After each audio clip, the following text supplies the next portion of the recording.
Bienvenue sur Parents en Mission, ravi de vous retrouver. Aujourd'hui, nous avons une invitée qui va partager avec nous son témoignage de mère. Et notre invitée s'appelle Joëlle Kalonga Kazadi. Joëlle Kalonga Kazadi est auteure, compositrice et chantre. Elle est également épouse et mère. Dans le cadre de cette émission, elle va s'appesantir sur son rôle de mère et elle vous donnera son témoignage pour que vous puissiez voir comment le Seigneur l'a conduit au quotidien pour pouvoir triompher de certains défis que beaucoup de parents trouvent difficiles. Et je suis certain que plusieurs d'entre vous seraient bénis. Mais avant de poursuivre, je vous invite à suivre avec moi ceci.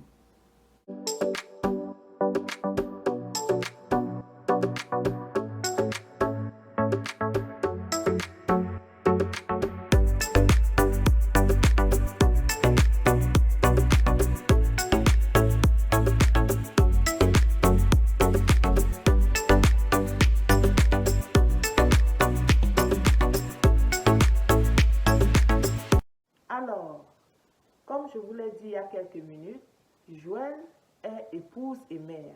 Joëlle est l'épouse du docteur et pasteur Aimé Kazadi que nous avons reçu il y a quelques semaines. Elle est également la maman d'un garçon, Noah.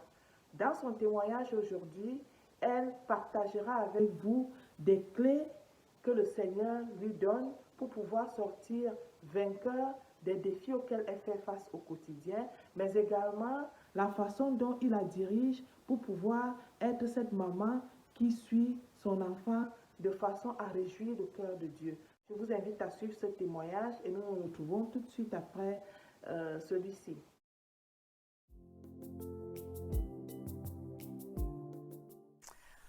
Bonjour, moi c'est la sœur Joëlle Kalonga Kazadi. Je suis une chrétienne, née de nouveau. J'ai étudié dans le design à l'Académie des Beaux-Arts au Congo démocratique à Kinshasa. Je suis une épouse comblée, une mère comblée aussi. Et je suis une chantre de l'Éternel, conductrice de louanges, auteure de chants, de livres. Et voilà, je peux me présenter comme ça.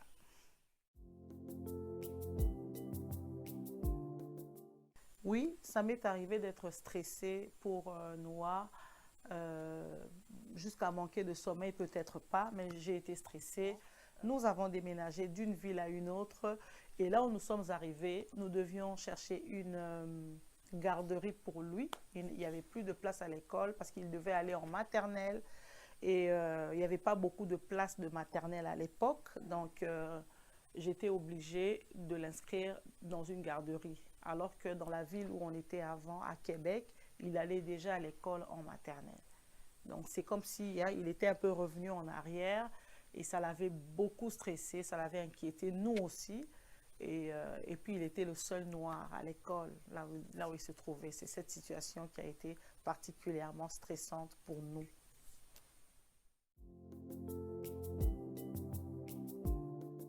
Contrairement à ce qu'on pense, on croit peut-être que l'enfant n'appréhende pas les choses autour de lui.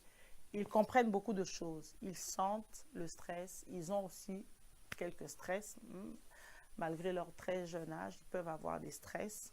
Et bien qu'ils peuvent le dire avec des mots d'enfant. C'est vrai, ils vont le dire avec des mots d'enfant, mais lorsqu'on se met à parler avec eux, on les rassure. Donc, il y a eu le dialogue, il y a eu la prière et il y a eu la parole de Dieu. Voilà, c'est comme ça qu'on s'y est prise pour l'aider à surmonter cela et pour que nous-mêmes, nous puissions avoir la force de surmonter, parce que ce qui touche l'enfant vous touche aussi particulièrement.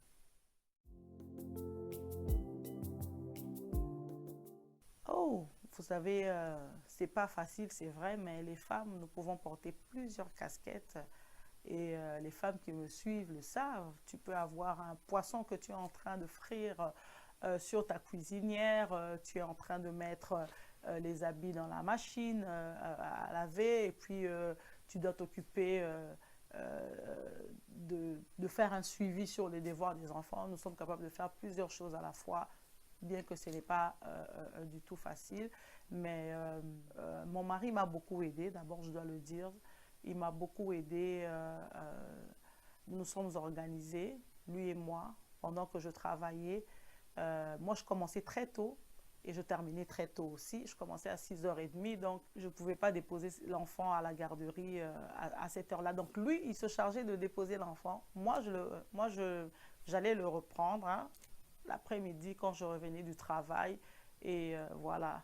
Donc, on s'organisait comme ça. J'ai eu de l'aide. J'ai eu de l'aide de mon mari. Et je pense 3 ans après, on était déjà comme en train d'ailleurs de déménager encore. C'est là qu'on a eu de l'aide de ma filleule. Mais vraiment, tout au début, nous nous sommes débrouillés, mon mari et moi. Nous nous sommes organisés pour pouvoir passer ces temps serrés à courir entre le travail, l'enfant et puis les devoirs que nous avons auprès de nos époux. Voilà.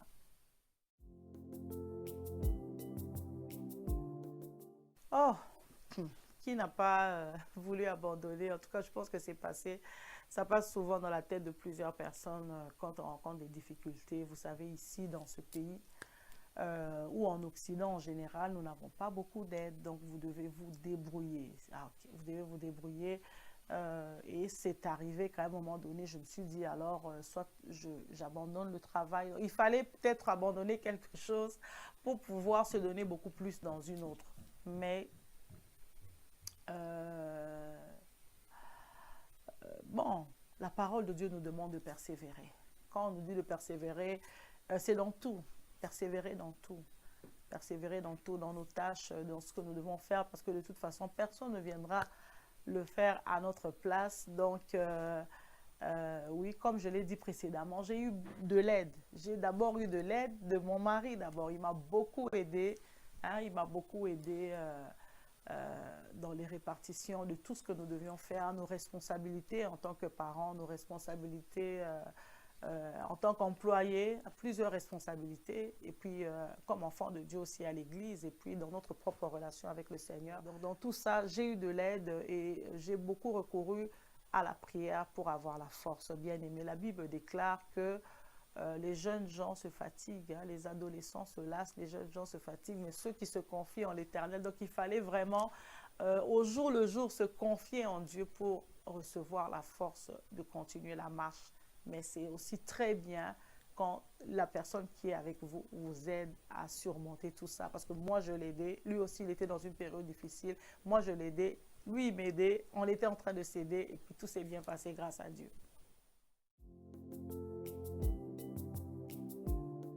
Je ne veux pas parler comme si j'étais en train de chapeauter ou de conduire Noah tout seul, hein, mon fils.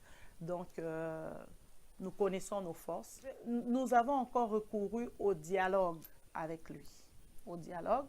Et parfois, mon mari et moi, nous y avons été parfois de main ferme avec lui. Hein, parce que, vous savez, il y a des choses quand même qu'il ne faut pas laisser passer. Il faut tout de suite, c'est vrai, il est dans sa phase de développement, mais tout de suite aussi, il faut, pour certaines choses, y aller de main ferme. Comme ça, il comprend tôt que ça ne se fait pas de cette manière-là. Donc, il fallait lui expliquer.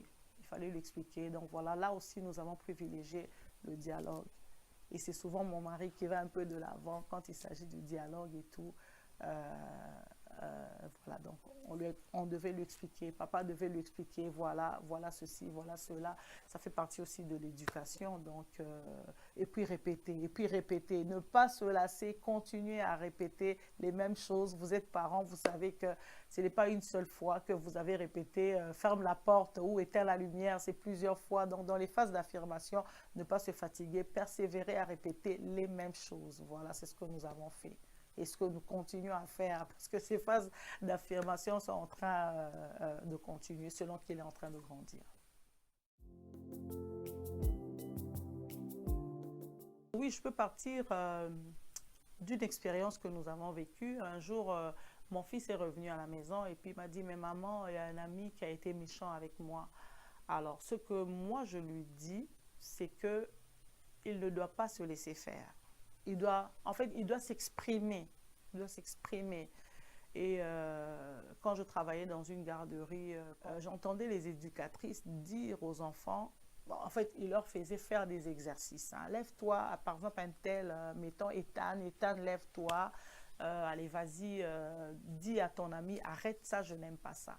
J'avais trouvé que c'était une très, très bonne initiative. Donc, ce que je peux dire aux parents, c'est que il faut encourager l'enfant à s'exprimer, à dire quand il n'est pas d'accord. L'enfant doit aller rapporter cette chose à l'adulte, mais parler aussi à l'autre qui est méchant, qui a des actes violents, hein, lui dire arrête, je n'aime pas ça. Encourager nos enfants à parler, encourager nos enfants à s'exprimer. C'est très important de s'exprimer et de dire ce qu'on ressent par rapport au geste de l'autre. Voilà, je n'aime pas ce geste, je n'aime pas que tu me parles comme ça, arrête ça. Et se défendre, c'est-à-dire arrête, tu ne me touches pas. Et si l'ami continue, le rapporter à la personne qui est responsable des enfants. C'est ce conseil que je peux donner. Parfois, on veut pousser l'enfant à oui, quand il fait ceci, il faut que tu fasses la même chose. Mais vous savez que ça ne porte pas de bons fruits. On peut pousser l'enfant aussi à devenir violent. Donc, j'encourage aux parents, hein, à laisser l'enfant s'exprimer, à encourager aussi l'enfant à s'exprimer. Puis, comme j'ai dit précédemment, à aller rapporter aussi les choses aux responsables, voilà, au tuteur, à la madame, au monsieur qui s'occupe des enfants.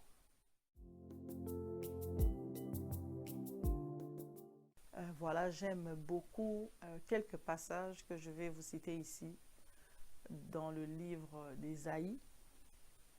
Il y en a un qui dit à propos des enfants, hein, la Bible déclare ceci: tous vos fils seront disciples de l'Éternel et grande sera leur prospérité. Il y a un autre passage qui dit que ça, c'est dans le livre des psaumes, les enfants sont une récompense de l'Éternel. Voilà, et je le dis souvent.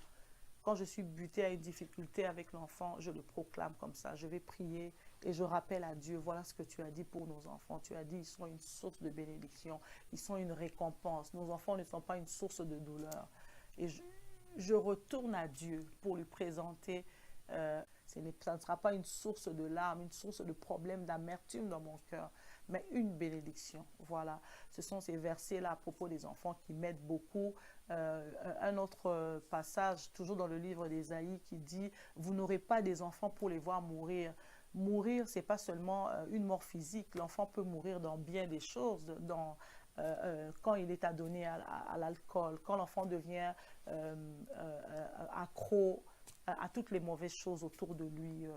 Hein, nous pouvons les citer, peut-être la pornographie, peut-être d'autres choses et tout, qui sont en train de tuer nos enfants à petit feu, la violence, le mensonge, la cupidité, tout plein de choses. C'est aussi une façon de mourir, mais la Bible nous dit que nous n'aurons pas des enfants pour les voir mourir. Oui, nos enfants seront avec nous et nous formerons une race bénie. Ce sont des versets qui m'aident beaucoup et je retourne à Dieu et je lui présente sa parole. Voilà ce que tu as dit à propos de nos enfants. Donc moi, je refuse que mon fils, ma fille vivent telle chose ou telle autre chose parce que voilà ce que dit ta parole. Ce que la parole de Dieu dit, c'est ça la vérité. Bon, la réalité, c'est peut-être ce que tu es en train de voir maintenant, ce que vous êtes en train de voir maintenant.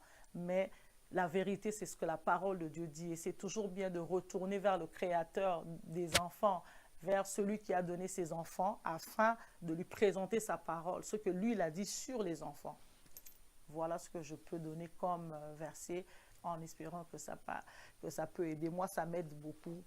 Ça m'aide beaucoup. Et même en ce qui concerne ma propre marche, ça m'aide quand je rappelle à Dieu, voilà, tu as dit, une femme oublie-t-elle l'enfant qu'elle allait? N'a-t-elle pas pitié du fruit de ses entrailles? Quand elle l'oublierait, moi, je ne t'oublierai pas. Le Seigneur nous promet que lui ne peut pas nous oublier. Voilà, c'est des paroles qui me relèvent, c'est des paroles qui me fortifient, c'est des paroles qui m'aident à tenir ferme et à continuer ma marche.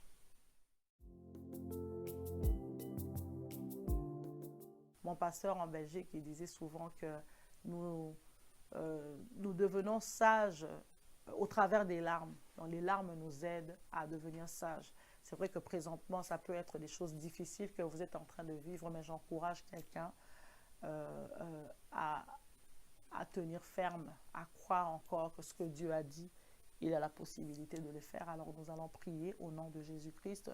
Seigneur, je viens prier pour ces familles que tu as créées. Tu es le créateur de la famille. Tu es le premier à avoir institué le mariage. Tu es le premier, Seigneur. Tu y as pensé. Tu as vu qu'il fallait que tu fasses l'homme. Tu as vu que l'homme devait avoir la femme à côté, Seigneur. Et tu leur as donné le pouvoir de procréer. Et c'est tout. Et les enfants viennent de toi. La Bible le dit, c'est une récompense de l'Éternel. C'est une bénédiction, Seigneur. Je prie pour les parents qui sont en difficulté. Je ne sais pas quelle sorte de difficulté, mais il n'y a aucune difficulté qui est au-dessus de notre Dieu, au-dessus de toi, car le nom de Jésus est élevé au-dessus de tous les noms, tout ce que nous pouvons nommer sur la terre. Jésus-Christ est au-dessus de ces choses. Voilà pourquoi je viens prier que tu fortifies un parent, que tu fortifies une maman, que tu fortifies un papa dans le nom puissant de Jésus-Christ de Nazareth.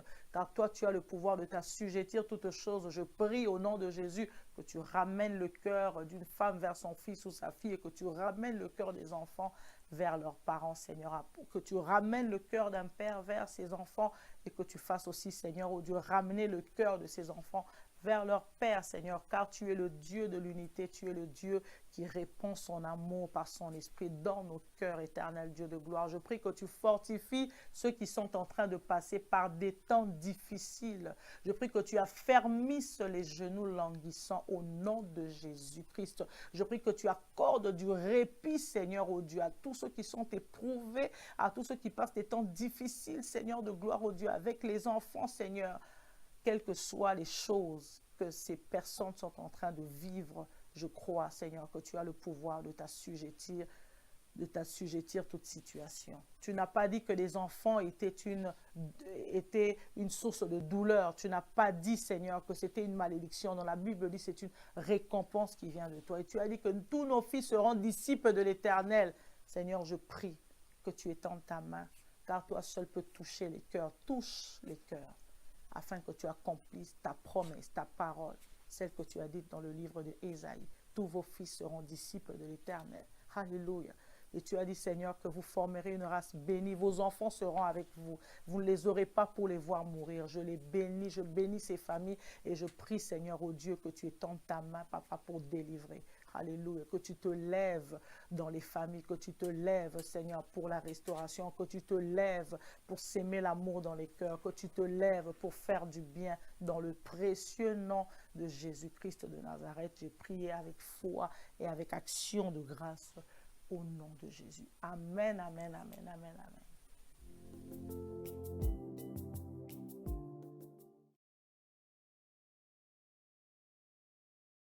Nous sommes parvenus au terme de notre émission. Je suis certaine que vous avez été pleinement bénis par le témoignage de Joël. En tout cas, moi, j'ai reçu beaucoup de clés et je suis contente de les recevoir parce que un parent reçoit toujours des clés parce que nous vivons des situations quasi similaires, sauf à quelques exceptions près. Donc j'espère que toi aussi, tu as saisi avec la foi tout ce qu'elle a dit, car c'est avec la foi en le Seigneur et en ce qu'il fait au travers des autres que nous pouvons voir le changement. La Bible ne dit-elle pas que nous avons vaincu l'ennemi de nos âmes par le sang de l'agneau et par la parole de notre témoignage? Le témoignage est important parce qu'il a ceci de particulier qui nous permet de nous identifier à son auteur et de pouvoir trouver les clés qui nous permettent de triompher de ce qui nous dérangeait. Père éternel, je te dis merci de ce que, Seigneur, Père, Papa, tu accompagnes au quotidien ta fille et servante Joël et que tu lui permets d'avancer victorieusement dans le chemin de parents que tu as tracé pour elle.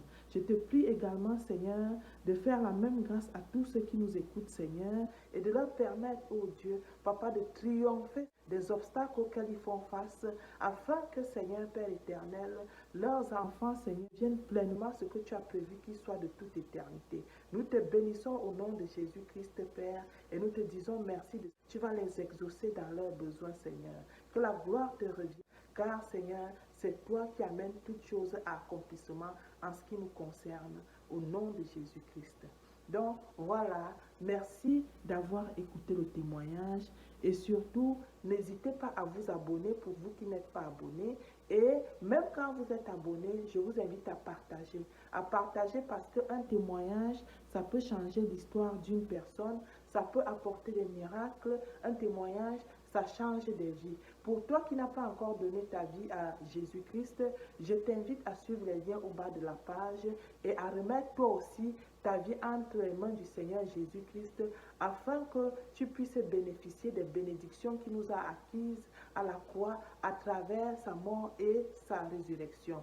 Pour vous tous qui me suivez, je vous dis au revoir et à très bientôt. Soyez pleinement bénis.